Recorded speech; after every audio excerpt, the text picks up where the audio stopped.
الحمد للہ وکفا والصلاة والسلام علی من لا نبی بعدہ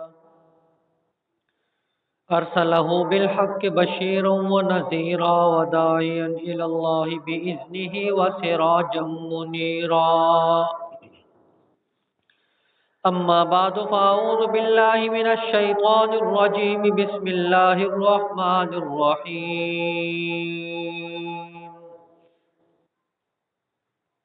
وما أرسلناك إلا رحمة للعالمين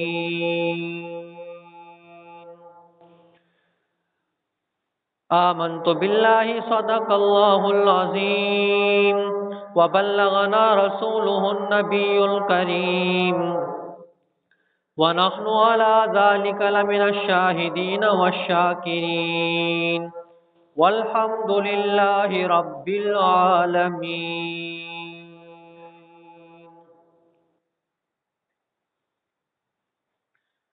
قابل صد احترام و تکریم میرے واجب الاحترام دوستو، بزرگوں، عزیز نوجوان ساتھیوں، آپ حضرات کے سامنے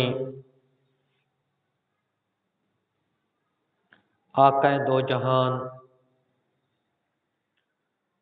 رسول کریم صلی اللہ علیہ وسلم کے کچھ حالات آپ کے سامنے بیان کیے۔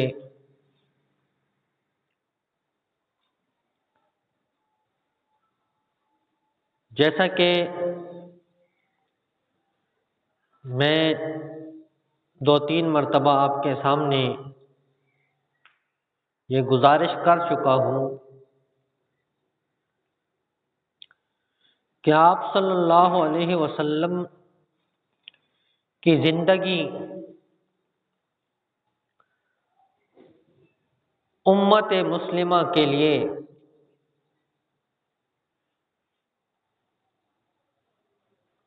ایک راستے کی اور ایک رہنمائی کی حیثیت رکھتی ہے۔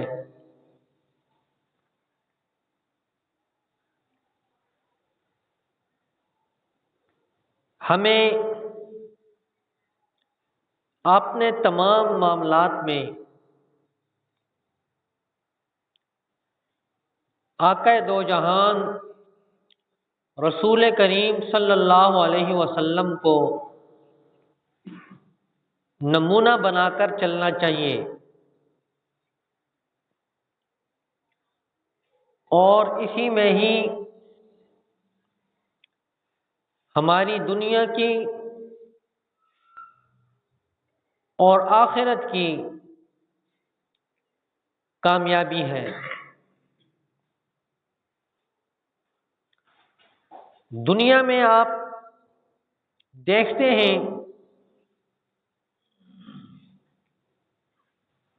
کہ جنہوں نے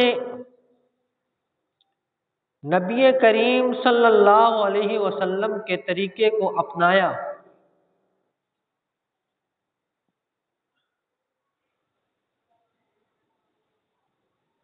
تو وہ دنیا کی آزمائشات سے تو بچتا رہا، اللہ نے اس کو آخرت کی دکھوں اور تکلیفوں سے بچایا۔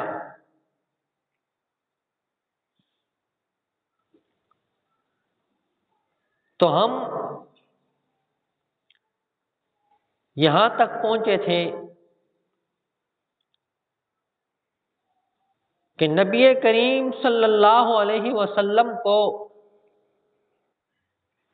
40 سال کی عمر میں نبوت ملی،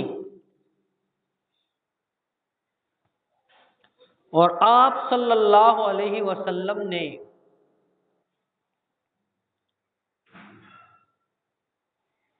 اپنی نبوت کا اعلان بھی کیا،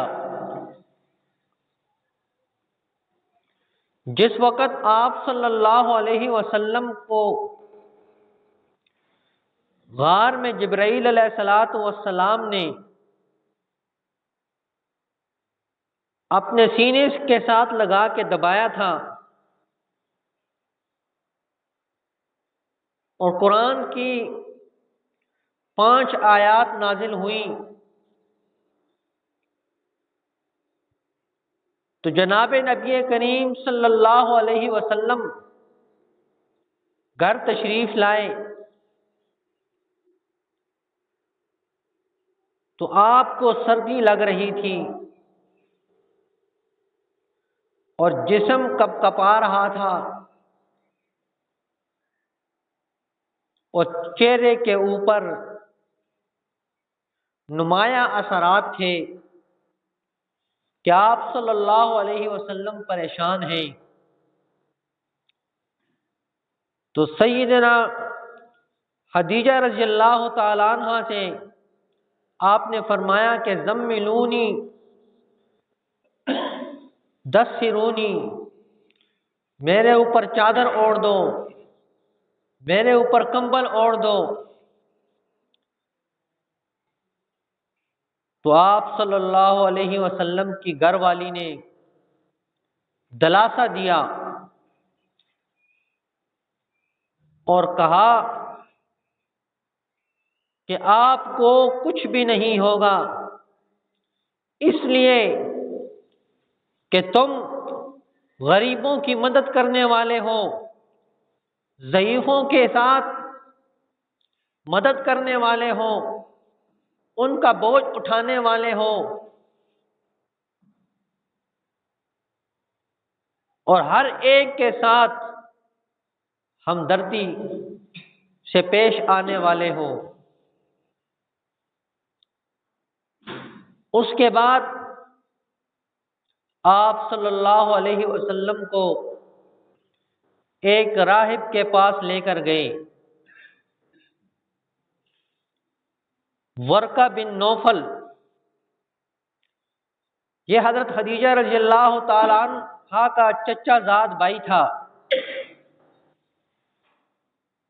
اور راہب تھا، اپنی کتاب پر اس کو عبور حاصل تھا۔ تو جب ان کے سامنے بات پیش کی گئی، آپ صلی اللہ علیہ وسلم نے بتایا کہ اس رنگ کا وہ بندہ تھا، تو وہ شخص کہنے لگا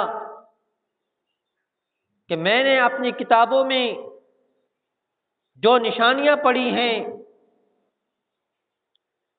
آخری نبی کی، وہ آپ ہی ہیں، اور یہ وہ فرشتہ ہے جو حضرت موسیٰ علیہ السلام پر وحی لے کے آیا کرتا تھا۔ اس وقت وہ بوڑھا آدمی تھا، تو اس نے آپ صلی اللہ علیہ وسلم سے ایک بات کہی، کہنے لگا کہ کاش اس وقت میں زندہ ہوتا جس وقت یہ مکہ والے تجھے مکہ سے نکال کے باہر بھیج دیں گے۔ تو آپ صلی اللہ علیہ وسلم نے فرمایا کہ کیا یہ مکہ والے مجھے نکال دیں گے؟ تو اس نے کہا ہاں، جس پیغام کو آپ لے کر آئے ہیں، جس نبی نے یہ پیغام دیا ہے، اس کے عزیز و اقارب، اس کے رشتہ دار اس کے خلاف ہو گئے اور ان کو علاقے سے نکالنے پر مجبور کیا۔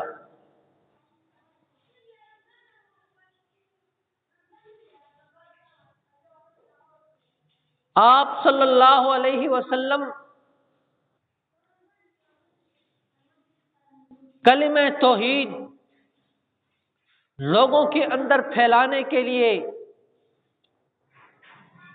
تبلیغ کرتے تھے،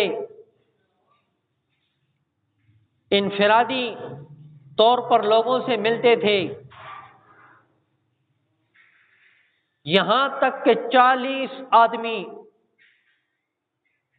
مسلمان ہو گئے۔ اس کے بعد آپ صلی اللہ علیہ وسلم نے علل اعلان اپنی نبوت کا اعلان کیا۔ صفا پہاڑی کے اوپر چڑھ کر آپ صلی اللہ علیہ وسلم نے تمام قبائل کو جمع کیا، جتنے بھی قبائل تھے سب کے سب وہاں جمع ہو گئے۔ ان سب کے سامنے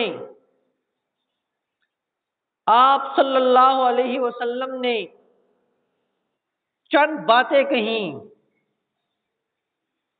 پہلی بات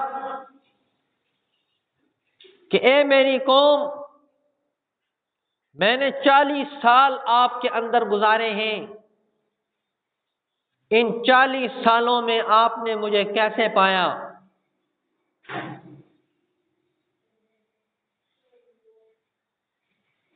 چالیس سال کا عرصہ معمولی عرصہ نہیں ہوتا۔ تو جتنے بھی کافر تھے سب کے سب نے کہا جربنا کا مرارا، ہم نے بارہا آپ کو آزمایا لیکن آپ کو ہم نے صادق اور امین پایا۔ کوئی ایک بار نہیں، کئی بار تجربہ کیا، ہر بار ہم نے آپ کو سچا پایا، ہر بار ہم نے آپ کو صادق پایا، ہر بار ہم نے آپ کو امین پایا۔ آپ صلی اللہ علیہ وسلم نے اس کے بعد ایک اور بات کہی کہ اگر میں آپ سے کہوں اس پہاڑی کے پیچھے سے ایک لشکر تمہاری طرف آ رہا ہے اور وہ لشکر تمہیں بالکل نیست و نابود کر دے گا، تم مان لو گے؟ تو سب کے سب نے کہا ہماری آنکھیں دھوکہ کھا سکتی ہیں لیکن آپ کی بات سچی ہے، آپ جھوٹ نہیں بول سکتے۔ تو اس کے بعد آقا دو جہان رسول کریم صلی اللہ علیہ وسلم نے اعلان کیا، یا ایھا الناس قولوا لا الہ الا اللہ تفلحون، کہ اے میری قوم لا الہ الا اللہ پڑھ لو، تم کامیاب ہو جاؤ گے۔ یہ بات کہنے کی دیر تھی کہ جو کچھ دیر پہلے صادق اور امین کہتے تھے، جو کچھ دیر پہلے ہر بات پر لبیک کہہ رہے تھے، انہوں نے مخالفت شروع کر دی۔ ابو لہب نے پتھر اٹھا کر آپ صلی اللہ علیہ وسلم کو مارا اور کہنے لگا تبت لک یا محمد، اے محمد تو ہلاک ہو جائے، تو نے ہمیں اس لیے بلایا تھا۔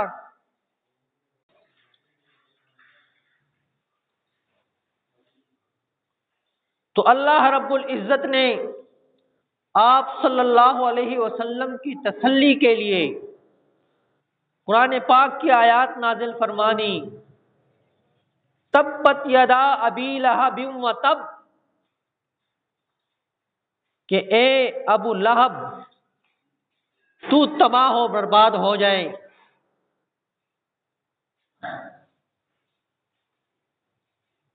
اس وقت آپ صلی اللہ علیہ وسلم کی دو بیٹیاں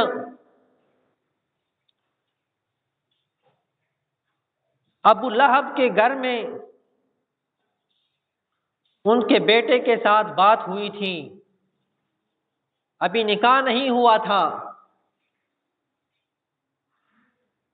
تو اس کو غصہ آیا اور غصہ میں آ کر اس نے اپنے بیٹوں سے کہا کہ جا کر محمد کی بیٹیوں کو طلاق دے دو۔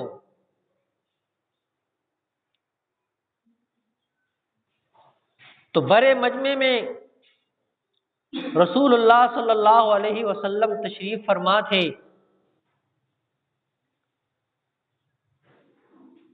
تو اس کا ایک بیٹا آیا اور اس نے آپ صلی اللہ علیہ وسلم کے سامنے مجمع میں ان بیٹی کا طلاق کا اعلان کیا اور ساتھ بدتمیزی بھی کر گیا۔ تو آپ صلی اللہ علیہ وسلم نے فرمایا کہ اے اللہ، اپنے کتوں میں سے ایک کتا اس پہ مسلط کر دیں۔ جب یہ بات پہنچی ابو لہب کے پاس تو ابو لہب نے کہا کہ لازمی تو برباد ہو گیا ہے، تیرے ساتھ کچھ نہ کچھ ضرور ہوگا، اب اس کی حفاظت کرتا۔ یہ ابو لہب مسلمان نہیں تھا، یہ کافر تھا، رسول اللہ کا کلمہ نہیں پڑھا تھا اس نے، لیکن اسے یقین ہے جو زبان نبوت سے نکلی ہے بات، جو رسول اللہ کی زبان مبارک سے نکلا ہے، یہ پورا ہو کے رہے گا۔ آج ہم کلمہ بھی پڑھتے ہیں، کلمے کا ذکر بھی کرتے ہیں، درود شریف بھی پڑھتے ہیں اور نمازیں بھی پڑھتے ہیں، لیکن رسول اللہ صلی اللہ علیہ وسلم کی زبان پہ ہمیں اعتبار نہیں ہے۔ وہ کافر ہو کے کہتا ہے کہ اس کی حفاظت کرو، اسے لازمی کچھ نہ کچھ ہوگا۔ ایک دفعہ وہ نکلا قافلے کے ساتھ، تو باپ نے قافلے والوں کو ہدایات کی کہ اس کا خصوصی خیال رکھنا۔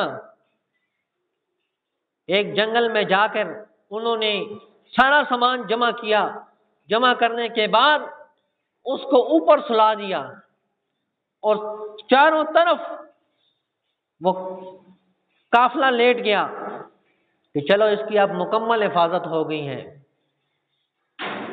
تو ایک شیر آیا، اس نے سب کو سونگا، سونگنے کے بعد اس نے چھلانگ لگائی، اوپر چڑھ گیا اور ادھر ہی اس کو چیر پھاڑ کے رکھ دیا اور چلا گیا۔ صبح اٹھے، یہ تو خوش تھے کہ ہم نے اس کی حفاظت کر لی، جب دیکھا تو وہ مرا پڑا ہوا تھا۔ تو رسول اللہ صلی اللہ علیہ وسلم کی زبان اطہر سے نکلا تھا کہ اللہ اس پر اپنے کتوں میں سے ایک کتا مسلط کر دے، تو اس کو چیر پھاڑ کے رکھ دیا۔ مسلمانوں، جب تک ہمیں اپنے آقا کی زبان پر یقین نہیں ہوگا، ہم نہیں کامیاب ہو سکتے، چاہے ہم جو مرضی کر لیں۔ تو ابو لہب نے غصے میں آ کر یہ بات کہی اور اس کے بیٹے نے توہین کی، تو جو رسول اللہ صلی اللہ علیہ وسلم کی توہین کرتا ہے اس کو دنیا میں بھی سزا ملتی ہے اور آخرت میں تو اس کی سزا ہے ہی ہے۔ تو آپ صلی اللہ علیہ وسلم نے پورے کنبے اور قبیلے میں ایک ایک آدمی کے پاس جا کر اللہ کی وحدانیت کا اعلان کیا۔ ہر آدمی کے پاس آپ صلی اللہ علیہ وسلم تشریف لے گئے۔ ایک روایت میں آتا ہے کہ ابو جہل کے پاس کم و بیش 300 مرتبہ آپ صلی اللہ علیہ وسلم گئے کہ کلمہ پڑھ لے تو کامیاب ہو جائے گا۔ آندھی اور طوفان چل رہا تھا، ابو جہل کا دروازہ کھٹکھٹا، تو ابو جہل اپنی بیوی سے کہنے لگا کہ اس وقت جو بھی کوئی آدمی جو بھی بات کرے گا میں اس کو مانوں گا، اس کی حاجت کو پورا کروں گا۔ اس کڑکتی ہوئی بارش میں اور آندھی اور طوفان میں جو آیا ہے لازمی اس کو کوئی نہ کوئی حاجت ہوگی۔ جب دروازہ کھولا تو آگے رسول خدا صلی اللہ علیہ وسلم کھڑے تھے۔ کہنے لگا بھتیجے کیسے آئے ہو؟ تو کہا کہ اے چچا لا الہ الا اللہ پڑھ لو، کامیاب ہو جاؤ گے، جہنم سے بچ جاؤ گے۔ تو کہنے لگا کوئی اور بات کرنی ہے؟ تو آپ صلی اللہ علیہ وسلم نے جواب میں فرمایا کہ نہیں، صرف یہی بات کرنے کے لیے آپ کے پاس آیا ہوں کہ کلمہ پڑھ لو اور کامیاب ہو جاؤ گے۔ اس نے دروازہ بند کیا اور اندر چلا گیا۔ بیوی نے کہا کون تھا؟ تو کہا وہی میرا بھتیجا ہے، اپنی پرانی بات لے کے آیا ہے۔ تو جب رسول اللہ صلی اللہ علیہ وسلم دعوت دیتے تھے تو یہ آنکھوں کو ٹیڑھا کر کے یوں دیکھتے، جس طرح یہاں سے کوئی عالم دین گزر کے جائے نا اور لوگوں کی مخالفت ہو اس کے ساتھ کسی بھی مسئلے میں، تو یوں ٹیڑھا کر کے اسے وہ بھی رسول اللہ صلی اللہ علیہ وسلم گزرتے تھے تو وہ یوں ٹیڑھا منہ ٹیڑھا کر کے نا دیکھتے تھے وہ جا رہا ہے۔ تو اتنی صعوبتیں برداشت کرنے کے بعد یہ دین میرے اور آپ تک پہنچا ہے، بڑی مشکل سے پہنچا ہے۔ آج اگر ہم اس کی قدر نہیں کریں گے تو یہ دین ہمارے زندگیوں سے نکل جائے گا۔ ایک قوم سے دین نکلتا ہے، اللہ دوسری قوم میں بھیج دیتا ہے، پھر وہ صرف فخر کرنے کے لیے ہی باقی رہ جاتے ہیں۔ میرا پیو بھی، میرا دادا بھی، میرا فلانا بھی بڑے بڑے عالم تھے، کیونکہ اس نے دین کی ناقدری کی ہوتی ہے، اللہ نے اس کے خاندان سے دین کو نکال لیا ہوتا ہے۔ بڑے بڑے علماء ہیں، اللہ نے ان کو عزت اور مرتبہ دیا ہے، ان کے خاندان چلے آ رہے ہیں اسلام پر اور وہ عالم بنتے جا رہے ہیں۔ وجہ کیا ہے کہ وہ دین کی قدر کرتے ہیں۔ اللہ رب العزت سے دعا ہے کہ اللہ مجھے بھی اور آپ کو دین کی قدر کرنے کی توفیق عطا فرمائے۔ وما علینا الا البلاغ المبین۔